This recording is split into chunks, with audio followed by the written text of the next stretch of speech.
Olá, meu amigo, você que curte o canal da Revista Master, muito obrigado por você estar aí agora nos ouvindo.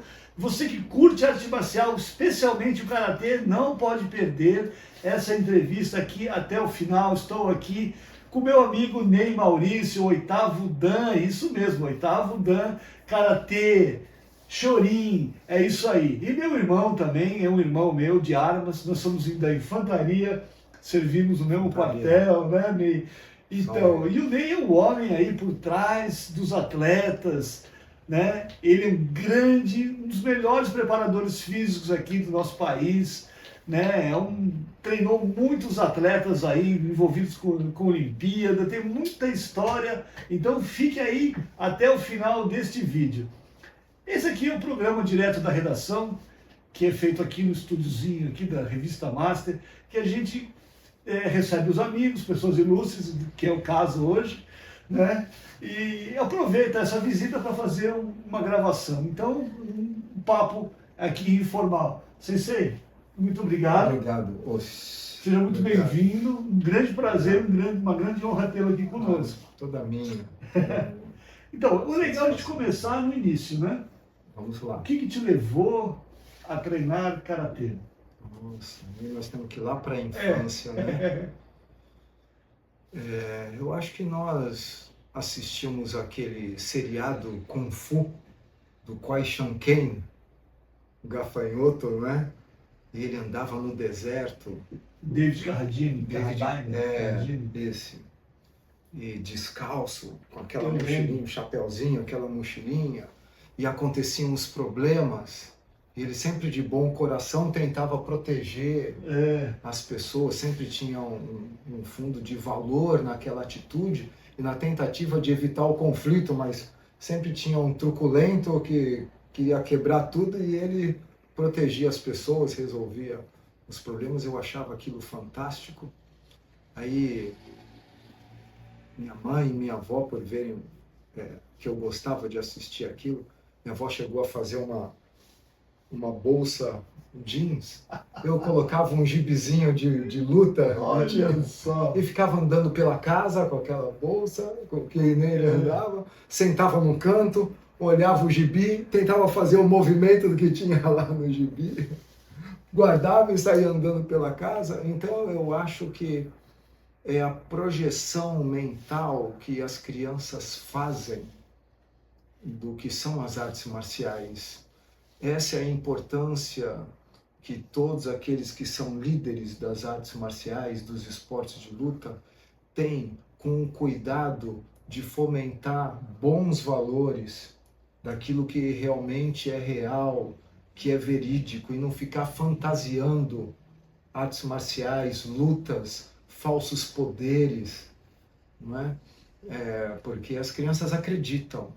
E isso mobiliza as crianças no interesse de ter contato, de ter uma primeira experiência dentro de um dojo, de qualquer que seja a arte marcial. E nós temos esse nível de responsabilidade, porque as artes marciais e os esportes de luta são, sim, efetivamente, um instrumento auxiliar de educação, de formação, de cidadania e de transformação social. Com toda certeza. E cada vez mais se faz necessário, na atual conjuntura, né, da sociedade que a gente está vivendo aí, né, Sensei? Bacana. Busca de pessoas equilibradas, que compreendam o bem e o mal, porque é isso que restou, né? Num mundo tão cheio de conflitos, tantas guerras, tanta a vida se tornando banal, não é? Nós somos de pessoas com discernimento para isso, mostrando o caminho, parar de ficar criando tormenta e bagunça, problemas desnecessariamente. Não é? Então, existe uma percepção. Quando a criança começa a treinar, como foi o seu caso, por causa de um filme, aí adentra aí na arte marcial, quando ela sem perceber, exato, ela está entrando numa filosofia de vida e um negócio muito benéfico, não é? Isso transforma. Sim, elas acreditam naquilo. Sim. Quer dizer, isso foi o que me influenciou na época, né? Foi esse seriado. Obviamente, depois a gente começa a assistir os filmes do Bruce Lee, E aí vieram outros filmes em decorrência com Sim. o próprio Van Damme, né? Sim. E assim sucessivamente, até chegar à série Karate Kid, que hoje, quer dizer, dos filmes, né? Lá daquela época. Quando eles saíram até, a gente não gostava muito, porque tecnicamente eram filmes fracos, né? Mas eles continham uma história com valores e a tentativa de tentar reverter o comportamento das pessoas, né? A partir do mestre Miyagi.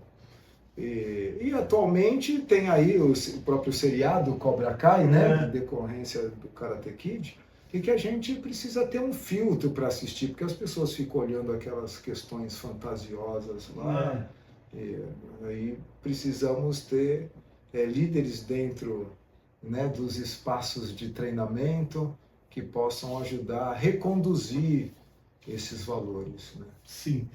E hoje você é um profissional aí muito respeitado, né? Treinou grandes atletas, inclusive, né, meu mestre. Sim, sim. E meu levou amigo. ele, né, para a Olimpíada, né? Não foi nos Jogos Olímpicos, foi nos Jogos Pan-Americanos. Pan-Americanos. De Winnipeg. Perdão, de Winnipeg. Ele já tinha sido campeão Ele foi o primeiro Pan-Americano em campeão 91, em Havana, Foi. Cuba em 91.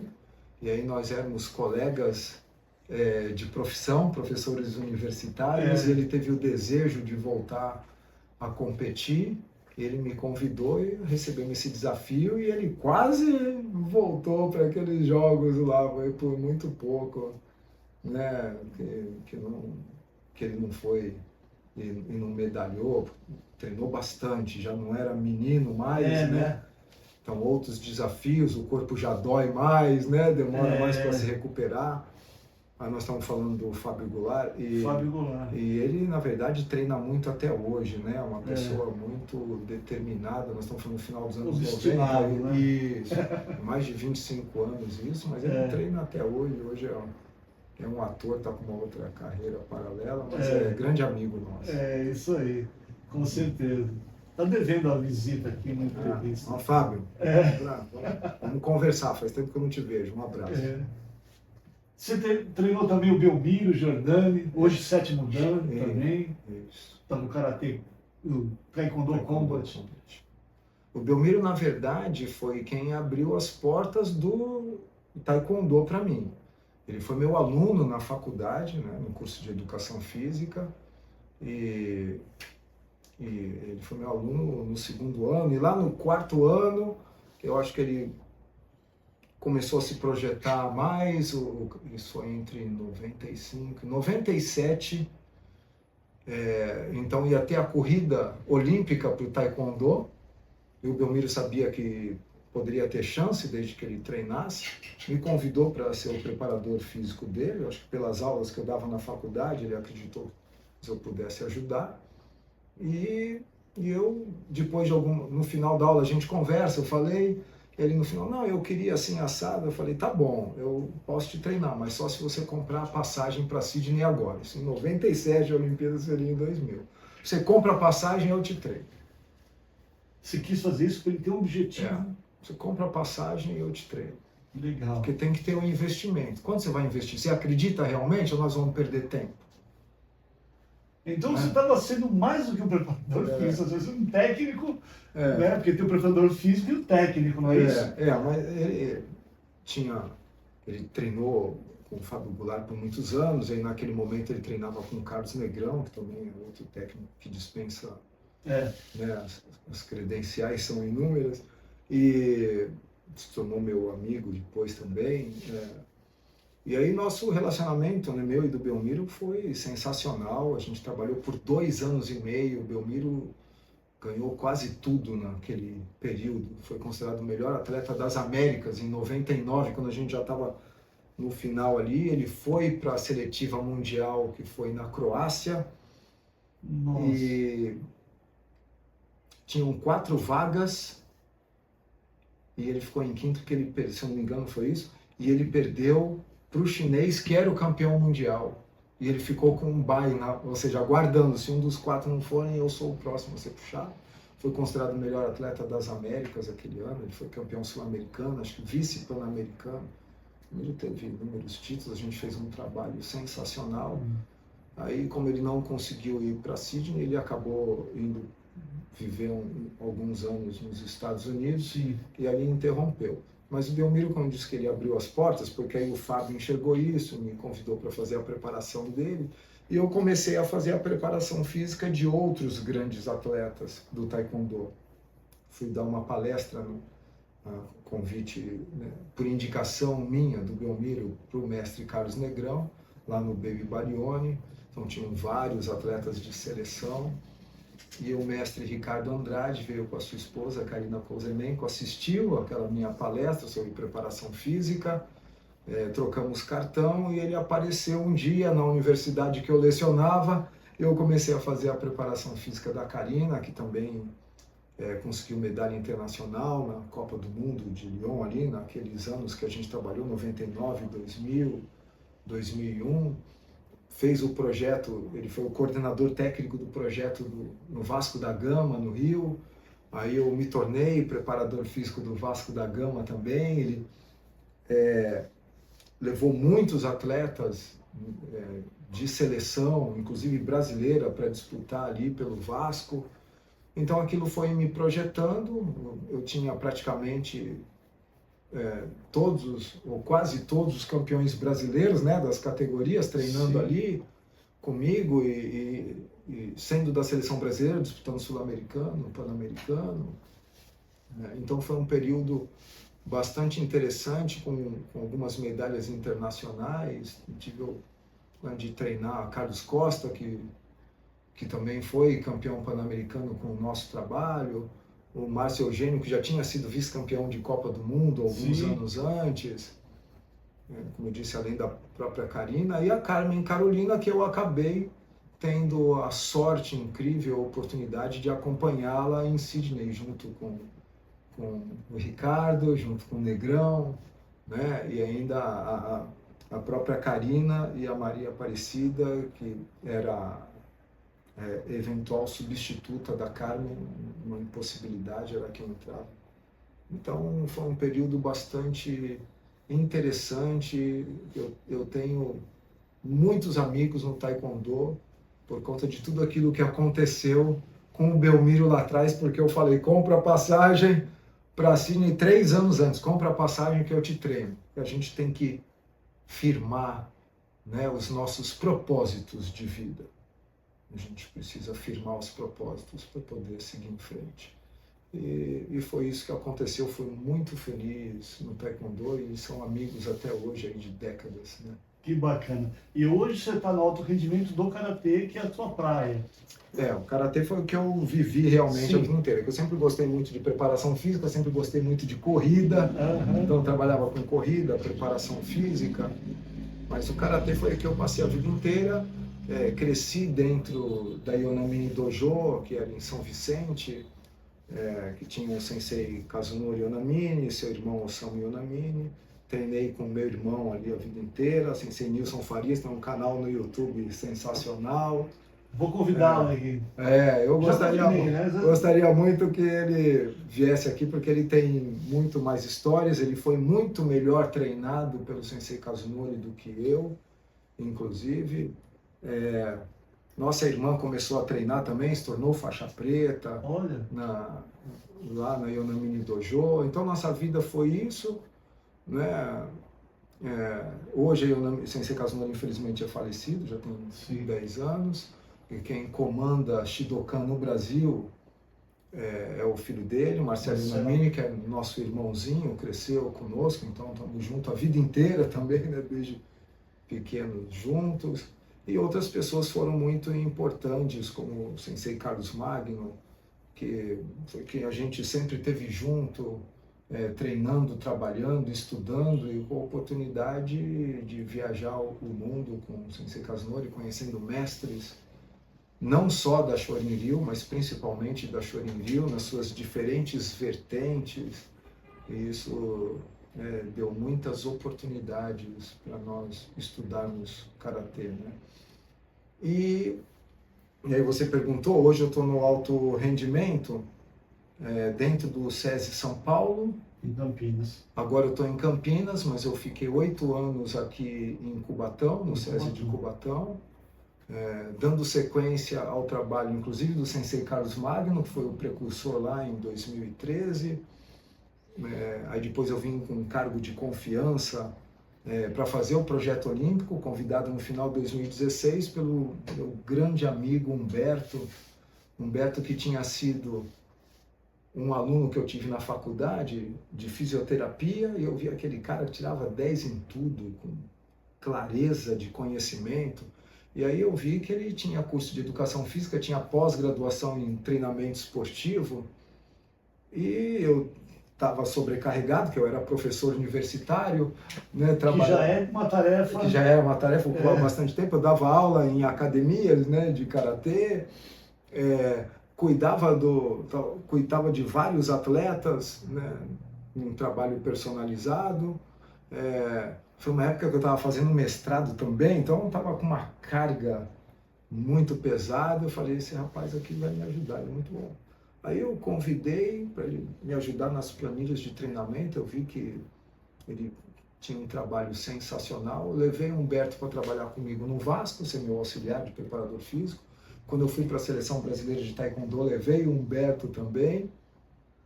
E o Humberto se formou em fisioterapia, trabalhou como fisioterapeuta por alguns anos. E o Humberto prestou concurso, entrou no SESI, e, se eu não me engano, como professor de natação, foi seguindo ali a carreira até que ele se tornou orientador de esportes. E quando o karatê se tornou olímpico no final de 2016, eu tive a satisfação de receber o telefonema dele: Ney, agora é a tua modalidade que é olímpica, e você do karatê é a pessoa que tem experiência olímpica, sabe, conhece o caminho das pedras. Eu relutei, confesso, fiquei com receio, porque eu tinha saído daqui de Santos, estava no interior, e aí você aos 20, 30 anos de idade você muda de vida, né? Mas aos 50, não. Porque aí a família está grande, tem um peso, você mobilizar, tirar. Já tem neto? Tenho 2 netos também, o Theo e a Bela. O Theo faz aniversário agora no próximo sábado, faz 5 anos. Bacana. Então, é difícil você mobilizar a família, né? E tirar. Aí eu quis entender como que era isso, conversamos, viemos, almoçamos, nossa família é muito próxima. O Humberto é um amicíssimo, adoro esse rapaz. A esposa dele, a Nelly, nos recebeu com o almoço, eu trouxe a Dirce, e nós fomos lá almoçar, conversar, amadurecer a ideia, vamos mudar a vida, sair do interior, porque eu era professor universitário, mas eu já estava empreendendo e trabalhando ali em Sumaré, na região de Campinas, já tinha quase 10 anos, né? Eu lecionei até 2007, 2008 aqui em Triunip, no Monte, nas universidades da região, mas eu já estava com a família indo lá, estava voltando até que nossa, fazer o caminho de volta agora, né? Vai dar certo isso? Aí em 2017 eu vim sozinho primeiro para ver como que ia ser, esse negócio ia firmar. Aí não, o projeto é sério, o Karatê está na Olimpíada, o SESI é uma instituição forte, grande, séria, e vamos adiante. Aí a Dirce veio com uns 2 mais novos, aí eu vim morar perto do meu irmão, ter a satisfação ali, a gente começou a pensar em projetos, né, da retomada, como eu falei, Sensei Kazunori tinha falecido recentemente, aí retomar a Yonamini Dojo junto com o Marcelo Yonamini. Aí eu vim morar na Praia Grande, trabalhando aqui em Cubatão, desenvolvendo esse trabalho, e a gente quase emplacou com a atleta Brenda Padilha, que teve a origem com o meu irmão também, nosso irmão Carlos Magno, na Heian Dojo, que se tornou grande atleta no SESI e hoje é bicampeã pan-americana. E ela quase foi para Tóquio, né? Caramba! Assim, perdeu na vantagem, né, no Senshu, a luta que estava 1-1 para a egípcia, que era campeã mundial da categoria de baixo, porque na Olimpíada também juntou as categorias. E essa egípcia foi a campeã olímpica também, então a Brenda foi, a gente acredita que ela tenha sido a brasileira melhor classificada nesse qualifying de Paris para Tóquio, e ela quase foi. Naquele ano se tornou a 7ª do ranking mundial, né, da WKF. Então, nosso trabalho foi concluído ali.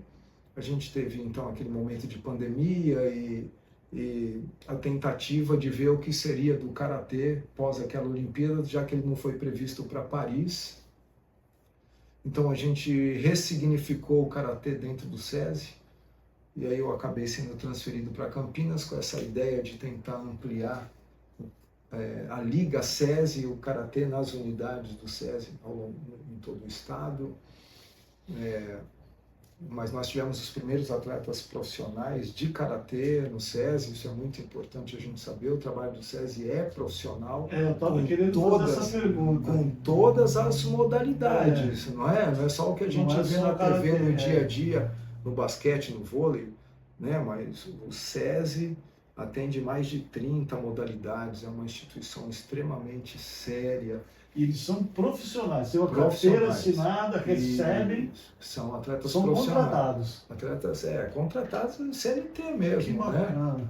Então nós temos desde 2019, nós temos atletas profissionais de Karatê no Brasil. E o SESI foi a primeira instituição, o primeiro clube, vamos dizer assim, porque é filiado, é associado à Federação Paulista de Karatê, à Confederação Brasileira de Karatê, que profissionalizou a modalidade. E essa é mais uma luta que eu acho que nós deveríamos ter. Eu não sou uma pessoa política, né? Eu sou um profissional muito técnico, eu entendo, mas que nós deveríamos profissionalizar as artes marciais. Nós deveríamos ter muito mais clubes seguindo o modelo do SESI São Paulo, que faz em diversas modalidades. Nós precisamos de mais leis no esporte, já tem lei suficiente. Nós precisamos de mercado de trabalho, entender que todo mundo pode ser profissional. Hoje nós somos em 14 treinadores, e, assim, em 4 unidades tem 6 treinadores, 4 unidades com atletas federados. Mas nós somos em 14 ao redor do estado, em 8 unidades diferentes, estamos trabalhando, nem todos são filiados à federação, porque ainda não chegaram no nível, mas esse é o nosso próximo trabalho.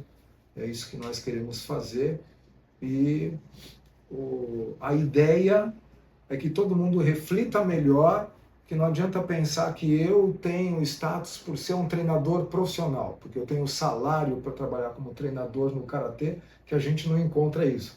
Infelizmente, os professores das artes marciais, dos esportes de luta, vivem do sacrifício das suas mensalidades. A gente sabe disso, da dificuldade que é isso, e você colabora muito bem com o trabalho de divulgação dos professores, das associações. Tem um trabalho mais que decana e brilhante, Fábio. Mas eu gostaria de ver o esporte se profissionalizando, porque as artes marciais formam cidadãos, transformam socialmente a vida das pessoas. É realmente um instrumento auxiliar de educação. Sem falar na inclusão também. Sem sombra de dúvida. Tudo isso vem a cavaleiro da estrada, usando um termo nosso militar. Vem a cavaleiro da estrada, vem por simpatia e em decorrência de. Porque os valores oriundos do Budô, das artes marciais, são muito fortes. Reconstruir uma nação pós-bomba atômica, pós-guerra, não é fácil. São esses valores. As instituições não são feitas de paredes, são feitas de pessoas. Sim. O SESI é uma dessas instituições muito sérias. E os outros clubes, ou as outras instituições, só precisariam atentar para isso, porque o investimento no esporte é muito pequeno, com uma repercussão e com um retorno sensacional para a sociedade, na formação de pessoas, de cidadania. Nós não custamos a mesma coisa que, por exemplo, o futebol custa. E nós entregamos muito para a sociedade. Eu e aqueles professores que trabalham com sacrifício, que têm que pedir dispensa do trabalho para ir para a competição. Eu vou para a competição com o SESI me pagando porque eu sou profissional. Não, mas eu não queria que fosse assim. Não queria que fosse exclusividade minha. Eu queria que isso fosse para todos. Mas para isso acontecer, as instituições precisariam se mexer para isso. precisariam se mexer. As federações, as confederações, não estou falando só do karatê, entendam isso. Falando das modalidades, dos esportes de luta. Buscar na indústria, buscar no comércio, nas instituições, nas empresas, um dinheiro, me perdoe, um dinheiro de gaveta. Sim. Para dar dignidade de vida para professores, atletas, dirigentes, árbitros. O esporte é barato. O esporte caro é o que está na TV todo dia, que vende grandes montantes. O sacrifício e o esporte do dia a dia dos atletas estão pegando ônibus, trem, van, para ir até o local de treinamento, para receber uma bolsa pequena, para disputar. É um dinheiro pequeno. E enquanto tiverem poucas instituições, nós precisamos criar mercado, não precisamos de leis, nós precisamos criar mercado. Mas nós precisamos que as instituições de renome façam isso. Sigam o exemplo. Sigam o exemplo, que alguém siga o exemplo do SESI. Eu sou pequeno, assim, eu sou um professor, tive a oportunidade, mas seria tão bom ver 5, 10, 20 associações, clubes, sim, num final de campeonato paulista, no final de campeonato brasileiro, com profissionais. Nós tivéssemos treinadores, técnicos profissionais, atletas da base recebendo bolsa, ajudando nas famílias em casa, entende? Porque estudam e treinam. Porque a gente olha se ele é bom aluno, se ele estuda. Quer dizer, tem tudo isso que eu não estou explicando agora, mas tem tudo isso, que são as ações de pedagogia do exemplo. Então, isso seria sensacional se nós conseguíssemos oferecer mais num mundo de tanta tecnologia, que a gente olhasse com mais humanidade para as pessoas e para as artes marciais e os esportes de luta. E o esporte traz visibilidade para a instituição que está investindo, né?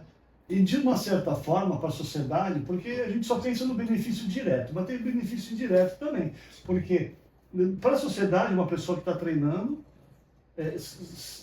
economiza na saúde, por exemplo. Com certeza. Entendeu? Porque uma UPA, um hospital, ele gera custo para a sociedade. Sim, que somos nós que pagamos. Com certeza. Entendeu? Do imposto, né? Com certeza. Então, uma gestão, pensando no mais amplo, né?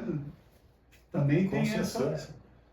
Com certeza. A gente sabe que, por isso que nas últimas décadas se falou tanto de ginástica laboral, porque as empresas sabem que se eu ofereço atividade de movimento, né, para a saúde do meu funcionário, também ele dificilmente se machuca, fica doente, se afasta, né? Então ele produz melhor porque ele se sente bem, logo ele é mais, né, produtivo, é mais útil para a empresa, ele não falta, não tem atestado médico. Então, não tinha pensado tudo nisso. isso que você falou, assim, que é a parte indireta, por isso que as empresas investiram em ginástica laboral. E quando você forma mentalidade e o atleta leva isso para a sua vida pessoal, familiar e profissional, você tem pessoas dedicadas a cumprir a missão, a fazer sempre o melhor possível, porque eles desenvolveram isso, seja no tatame, na piscina, na pista, no campo, né, na quadra. E as artes marciais por conta dos valores do Budô, como eu estou falando, né? Então eu tenho convicção, absoluta certeza, que nós temos professores muito sérios, muito responsáveis, muito competentes, em muitas artes marciais, em muitos esportes de luta, com um trabalho digno de formação de cidadania. Não significa que vai se formar atleta. Eu tive a sorte, a oportunidade, o privilégio de treinar alguns que a gente elencou aqui, alguns, né, porque eu sou um privilegiado, realmente. Mas não deveria ser assim. É para todo mundo ter essa oportunidade, poder viver com dignidade. E eu acho que as instituições têm que olhar melhor para gerar esse mercado, porque o retorno vai ser absoluto. Hoje o governo, né, investe muito na cultura, eu estava conversando antes da entrevista, e abandona um pouco o esporte, não devia ser, né, porque também a gente vê também muita coisa, muito tipo, a cultura é muito importante, sem dúvida, você sem cultura não é nada, conhecimento é poder. Sim. Mas tem muita cultura inútil, né? Muita gente investindo em tanta besteira. Sim. E podia estar aí melhor, né? Sim, sim. Mas assim, mudando agora, falando um pouco mais do pessoal, né? Falando do profissional, né? Então, a tua carreira militar e o karatê te influenciaram na sua profissão? Enquanto isso foi pertinente, foi importante, essa formação na tua profissão, que é ser professor, educador físico? Foi determinante, né? Determinante. Foi determinante, porque eu tive também a oportunidade, eu estudei no NPUR, né, no Núcleo de Preparação de Oficiais da Reserva. E aí você estuda para ser aspirante oficial, para ser tenente. Eu fiquei 6 anos no Exército. E o tenente é um instrutor. Sim, sem dúvida. Né? Ele faz as instruções ali para de arte marcial. E também, porque eu tinha estudado educação física, então eu fui oficial de treinamento físico militar na unidade que eu servi. Depois que eu formei aqui no litoral, eu fui para a capital, eu fui para o BG em São Paulo, depois ele foi para Osasco. Eu fui oficial de treinamento físico e a gente incluía o combate corpo a corpo, né? Com fuzil, com baioneta. Então, a gente fazia catar com fuzil, né? Então, coisas muito interessantes ali. E isso foi determinante, porque a vida foi ser professor, foi ser instrutor, foi ser técnico, treinador, foi caminhando por aí, né? Foi me dando oportunidades. E aí eu fiz pós-graduação em psicomotricidade,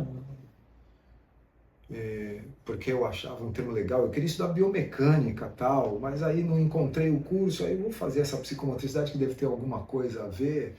E aí eu caí num mundo totalmente diferente, que correlacionava o comportamento ao movimento, ao equilíbrio psicoafetivo, sabe? Você ler o corpo e o movimento e entender valores, comportamentos. Isso foi sensacional.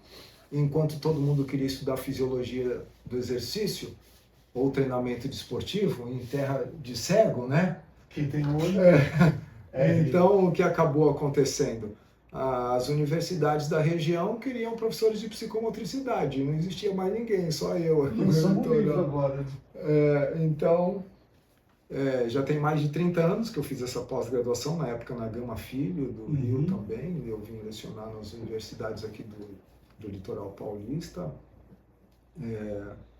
Então, enquanto os fisiologistas do exercício se estapeavam por uma vaga, eu não tive concorrência.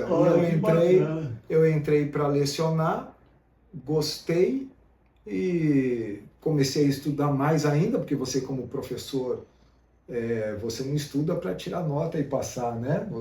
Eu sempre gostei de estudar, nunca fui muito bom, não, mas eu sempre gostei, fui esforçado. Bom é meu irmão é inteligente, ele é bom, mas eu tinha que estudar demais para tirar C. Ele não estudava nada e tirava B ou A. Então, era um cara inteligente, ele era bom. Eu tinha que estudar muito para ser mediano. Mas aí você se vê naquela posição de ter que estudar para ensinar, ter que se dedicar ao outro, se dedicar ao próximo. A responsabilidade é maior. De ensinar, eu preciso capacitar essas pessoas, porque elas vão para o mercado de trabalho. Elas vão cuidar de outras pessoas, sejam de crianças, sejam de adultos, idosos, enfim. Vai para a escola, para a academia, então eu preciso trazer questões concretas. E aí eu me descobri num novo mundo em psicomotricidade, tive que me reinventar enquanto pessoa, porque você começa a ser revelado uma série de conflitos, problemas que você traz de toda a sua vida pregressa, né? E você tem que ir resolvendo. Mas aí eu tive essa oportunidade, comecei a lecionar em psicomotricidade, em a disciplina na época chamavam de ataque e defesa, mas toda a parte, né, de artes marciais e esportes de luta dentro da universidade. Fui avançando e todas as minhas pesquisas no lato sensu, no estrito sensu, depois eu fui para o mestrado, foi escrevendo sobre desenvolvimento psicomotor por meio do treinamento de karatê, implantação do karatê na escola, né, e olhando o desenvolvimento psicomotor, o equilíbrio psicossomático por meio da prática do karatê. Então foi sempre por aí. Mas sempre tive também o pé no esporte, porque tive essas oportunidades que eu contei aqui, e aí eu consegui levar a psicomotricidade para o esporte, que é uma coisa que não é muito falada. Usam muito a psicomotricidade para o desenvolvimento motor, para o desenvolvimento cognitivo, para o equilíbrio psicossomático, até para as questões sociais, né, que também tem um viés da psicomotricidade voltada para o convívio social, mas não tinha muita gente trazendo a psicomotricidade para o esporte, que era você no combate estar olhando para o outro, lendo o que o outro estava fazendo o tempo todo para antecipar o que ele queria fazer para você montar sua estratégia em cima disso. Essas coisas... Você foi quase um pioneiro.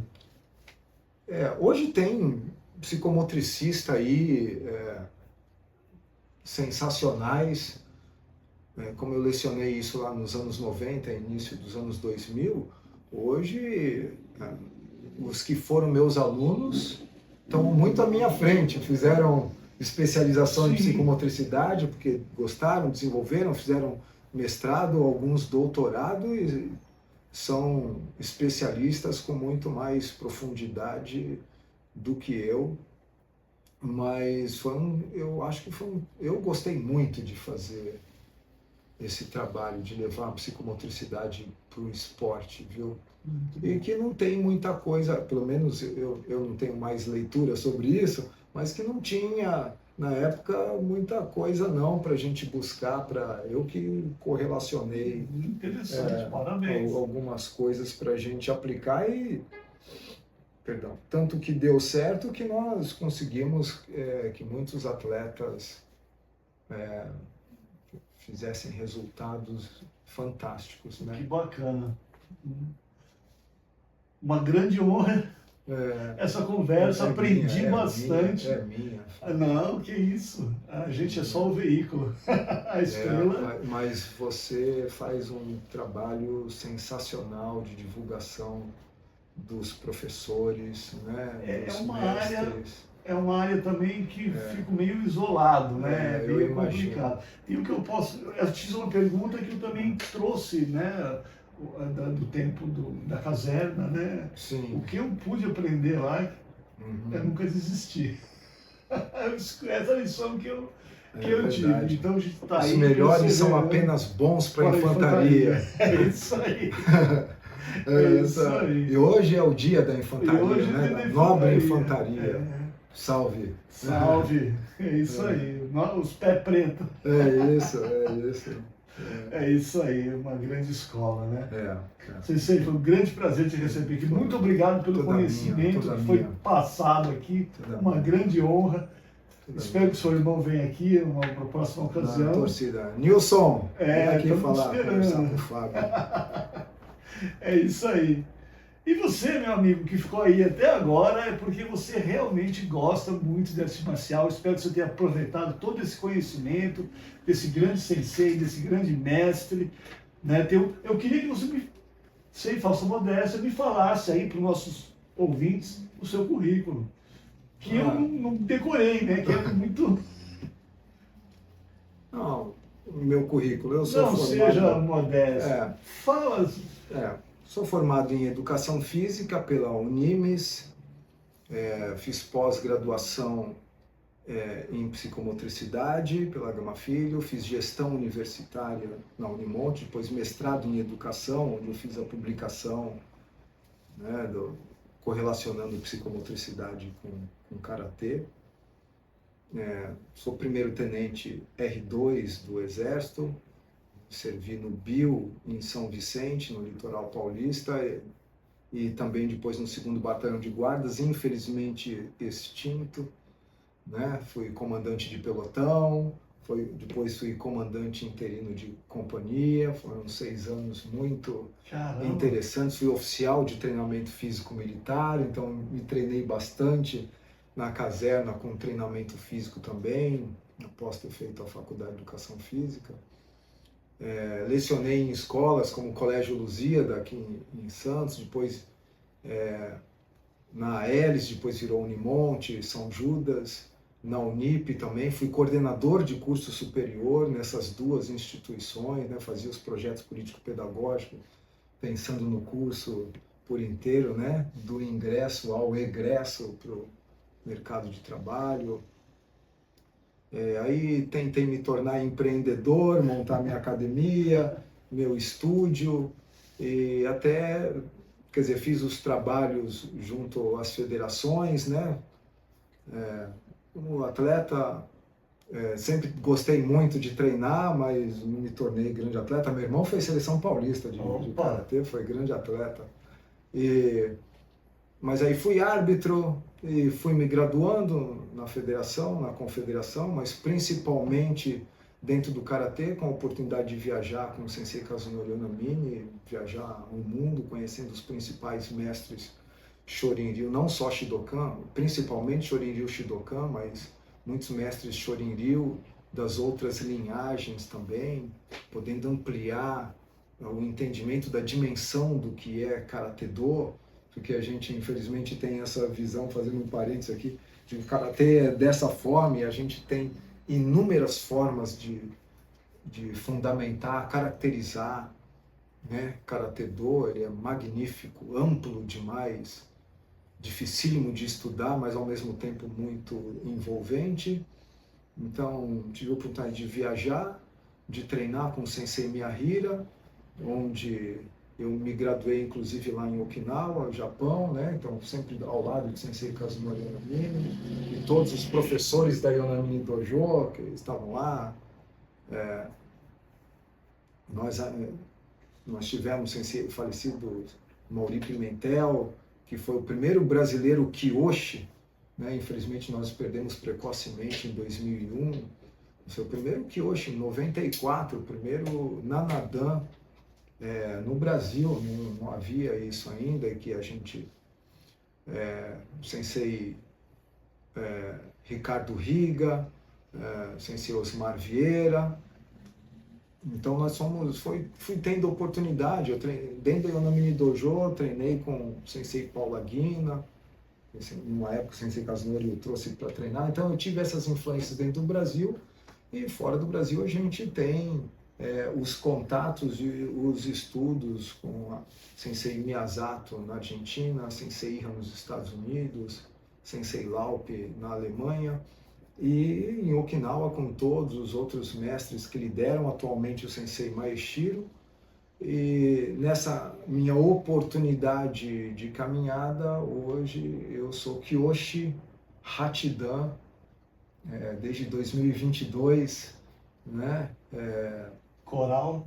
Sim. Tem uma história interessante sobre a faixa coral, que tem muita falta de entendimento sobre ela, né? Sobre a faixa coral. Se me permitir aqui, claro, eu vou falar. O imperador do Japão condecorou como patrimônio da cultura japonesa 3 grandes mestres. Tem um livro chamado, né, os 3 grandes mestres do Budô.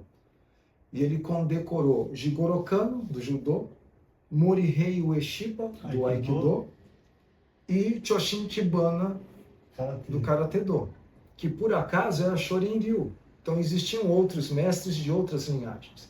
Mas todos que estão na genealogia desses 3 porque ele condecorou com a faixa vermelha, porque a cor da bandeira é do Japão. Então, que é um vermelhão, né? Um vermelhão ali, aquela cor imperial, que você é patrimônio do tesouro cultural do país.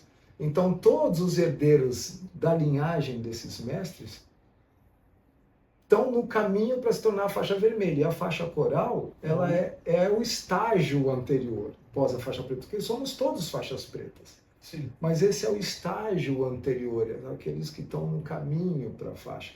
Claro que tem uma outra questão filosófica também, mas essa é a ideia. Portanto, em princípio, só deveriam utilizar a faixa coral ou a faixa vermelha esses que estão na linhagem, na genealogia, sim, desses 3 mestres. Hoje em dia a gente sabe que já tem outros que foram condecorados e tem algumas escolas que se apropriaram dessas cores, né, porque não ficou com exclusividade.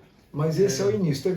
Tem gente que acha que é exibido. Não é, porque isso ninguém usa para se exibir.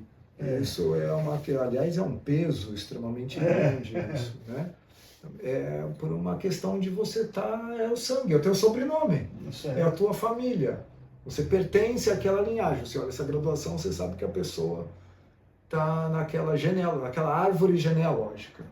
Então essa é a questão, esse é o significado da faixa coral, e que eu tenho sido um bem-aventurado de ter construído essa história. A gente sabe que quando a gente tem uma história, qualquer que seja ela, a gente precisa servir, né? Então o nosso papel é servir a sociedade. Um samurai. Devolver, exatamente, devolver isso. Sensei Kazunori, inclusive, dizia o seguinte, Fábio.